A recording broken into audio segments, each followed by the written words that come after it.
Hi guys, so today I'm going to be doing a book review video. I have 7 books this time, so let's just get right into it.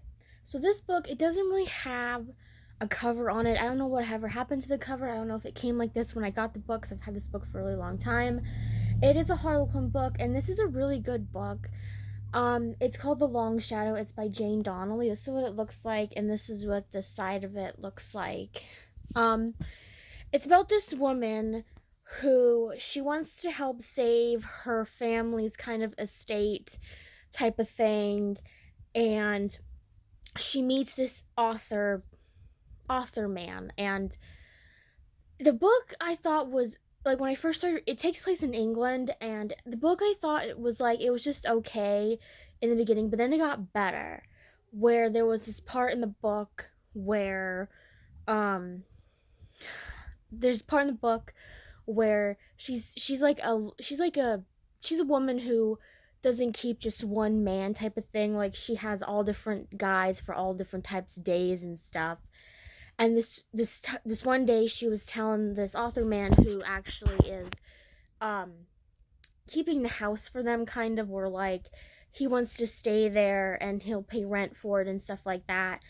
And she's telling him her problems, and he said, well, there's one solution, and that's to marry me, so all these guys leave you alone. So of course she says yes, and they want to get married in a week.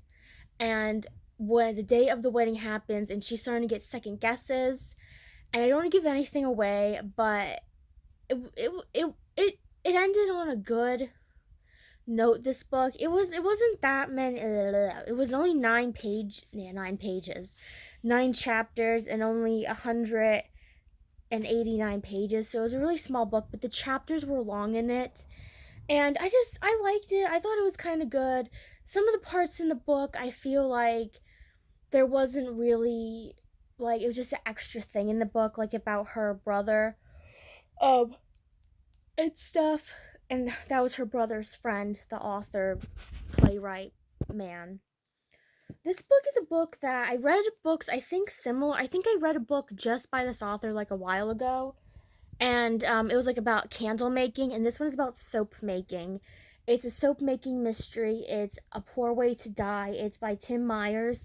This is what it looks like, and this is another book or another series where the main character who solves the mystery is a man and not a woman. And I think this is the same author who wrote the candle making mystery series, which is also a man solving mysteries. And this is about a man who, they have this arch. It's like the Capulets and the Montagues from Romeo and Juliet. They're in this feud with the owners of this jewelry shop. It goes all the way back to this man's great grandfather.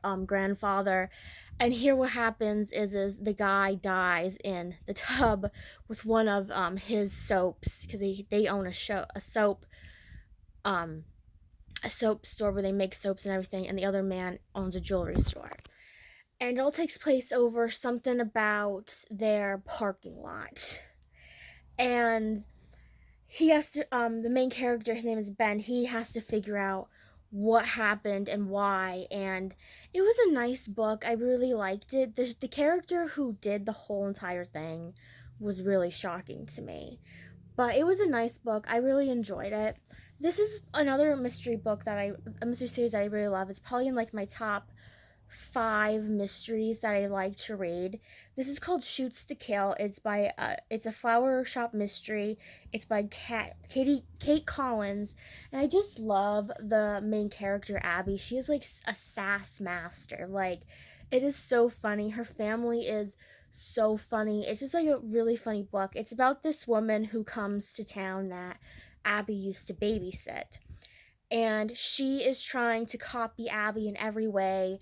She dyes her hair red. She tries to steal Abby's boyfriend.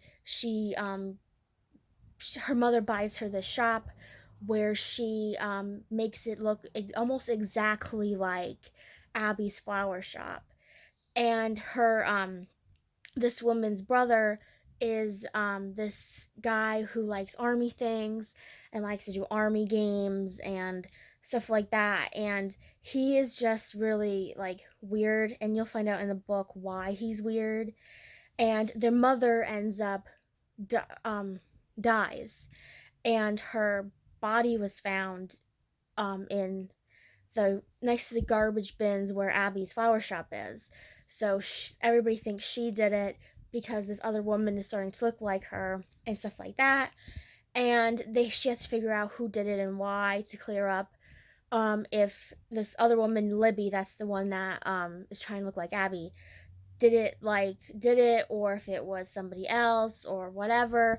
And it was a really good book. Like, I couldn't put it down. I was getting so tired last night, and I was like, I can't put this book down. I have to finish the book. I have to know which one or who did it. And it wasn't that shocking, I think, who did it, but you guys are just gonna have to read the book.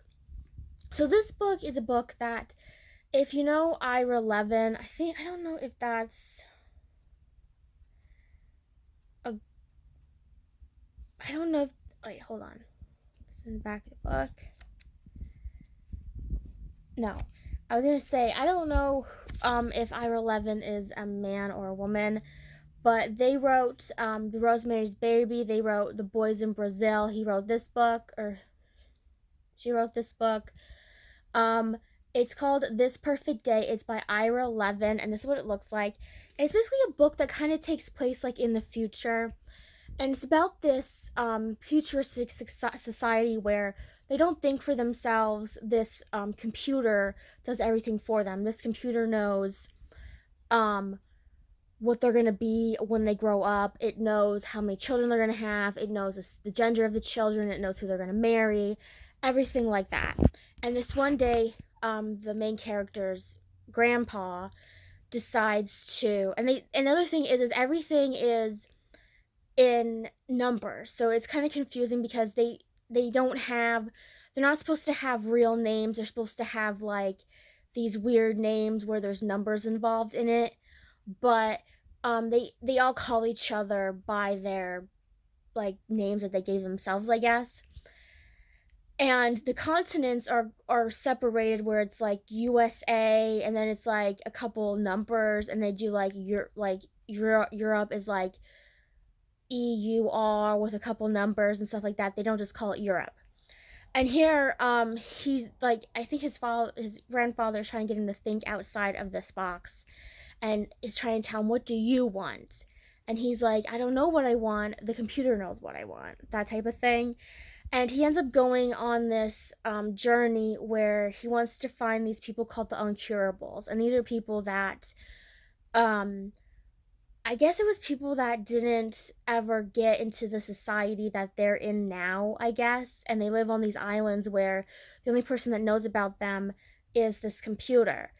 And they find these islands, and they're trying to figure out like what to do and if they should go back and stuff like that.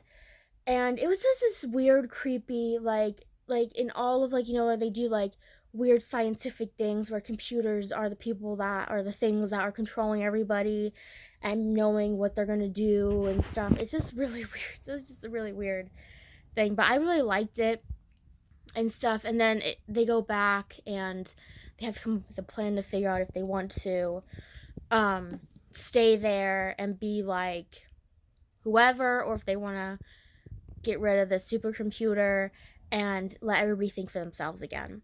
So this book took me a long time to read, and this book was really lengthy, and they repeated a lot of information in this book, which was really, really annoying. It's called The Witches. It's Salem, 1692, a history. It's by Stacy Schiff. I think that's how you say her last name. That's what it looks like. And as you can see, it's pretty thick, but there are, I don't know if you can tell, but there are places in the book where there are like pictures and stuff. So obviously it's about this town in Massachusetts named Salem, where obviously these witch trials happened. And it just is like, most of the time they kept bringing up the same people in the book, and it does get a little confusing because a lot of the people in town all have most of them have the same name. So you have to like keep them all straight in your mind when you read the book. It is in the beginning like a glossary of all like the people that are in it. But why would you want to go back and forth? Unless you're somebody that likes to do that, but I don't really like to do that. And I just like to read this book because I was watching this show about witches, and I was like, oh, like I know I had this book. I got this book way before I started watching the show.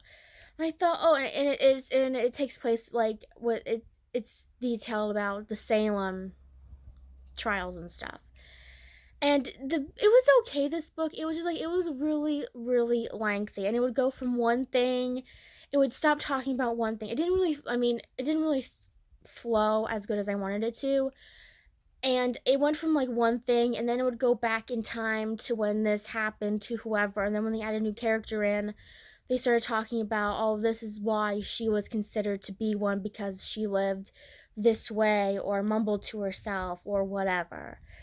And there was this one chapter in the book where it was going to talk about like the wizards that they might have had in Salem, and it didn't talk anything about any man that was a wizard until like maybe like the last page of the book. And like I said, it was basically the same thing. Like they always brought up how these girls like would, what they would do when these people would come into the room, that type of thing, and they would bring up the same people and how these women were like this, and it was never like a thing until they like, and then they would start talking about, oh well, then they started to do whatever to them. It took them to the jails, and the jails would get filled up with witches and stuff like that. And then it talked about how like it just went back to normal, that type of thing. And it was just, and then it talked about like what made like the other witches, like the other witches like in Europe, different from the witches here and stuff like that. And it was kind of like, it was kind of good, but every like it just didn't flow as good as I wanted it to. And then the pages are really like the words on the page are really small. So it's like when it tells you, oh, you only have to read like 20 pages, it seems you're like, oh yeah, I can read these 20 pages to finish a chapter. And then you're like, oh, it's been like an hour later. That type of thing. So this next book is a book, it's a small little book. And it's question and answer Encyclopedia of the United States, over 1,000 questions and answers. This one doesn't have any author to it. It's by the Paragon Publishing people. Parragon. This is what it looks like.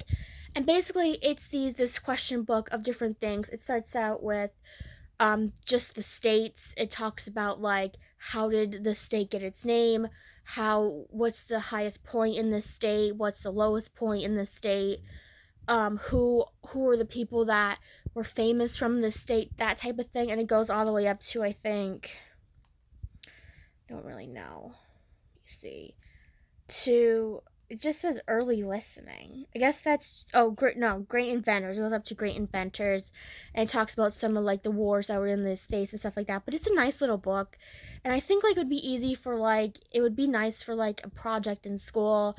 I don't know if I showed you guys, this is what it looks like and stuff like that. I got it at a flea market, and I just like history books too. Like I like learning about history books, even though it might be like the same stuff like in all the books I read by certain things in history I like just history in general, or the presidents or the royals, that type of thing. This is the last book I have, and this is the book that I started out with first, and I didn't read the last book Stephen King put out yet. I have it, but I didn't read it yet. And this is called If It Bleeds. It's by Stephen King. This is what it looks like, and this book is really good. It's made up of a couple different short stories. One of them is kind of like one of them is a story that takes place during the Mr. Mercedes books that he had. It takes place after that. There was a book about there was a short story about this man who died that this boy took care of, and he would talk to him through the cell phone, because the boy put the man's cell phone in his coffin when he died and stuff like that.